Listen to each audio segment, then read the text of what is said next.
नाम अभिषेक तिवारी।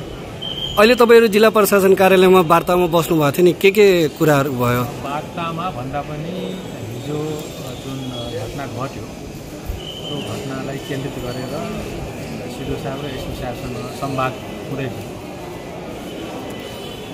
के कुरामा तपाईँहरूको अहिले टुङ्गिया छ कुरो?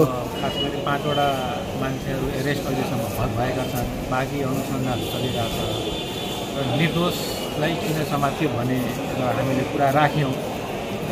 सिडिओ साहब र एसपी साहबको कन्सर्न के थियो भने अब अनुसन्धानको क्रममा हामीले जे देख्यौँ त्यो अनुसन्धान गर्नलाई मात्र लिएर आएको हो।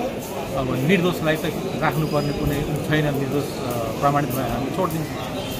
अनि यो जुन हिजो बेलुकादेखि नै अब अलिकति यो एक समुदायका व्यक्तिहरू जुन अलि आक्रोशित भएछन् निर्दोषलाई समात्यो भनेर, अनि यो अहिले पनि निरन्तर यसरी नै आन्दोलन भइरहन्छ कि के छ? यो निरन्तर यसरी आन्दोलन भन्या हुँदैन।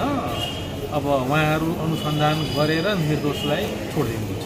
अनि त्यसपछि यो जुन बजार अहिले बन्द देखिएको छ नि, वीरगञ्ज बजार बिहानदेखि नै, अनि यो खुल्ने सम्भावना कतिको छ, के छ? अहिलेबाट अब त सामान्य अवस्था छ, कुराकानी भएअनुसार अब उहाँहरूले शीघ्र नै यसको जाँच पडताल सम्पन्न गरी निर्दोषलाई छोड्नुहुन्छ। छोडेपछि अनि यो बजार सामान्य हुन्छ? निर्दोषलाई छोड्नुहुन्छ। उहाँहरूको पनि भनाइ त्यही छ कि निर्दोष नफसुन् र दोषी बाँकी पनि नरहुन्।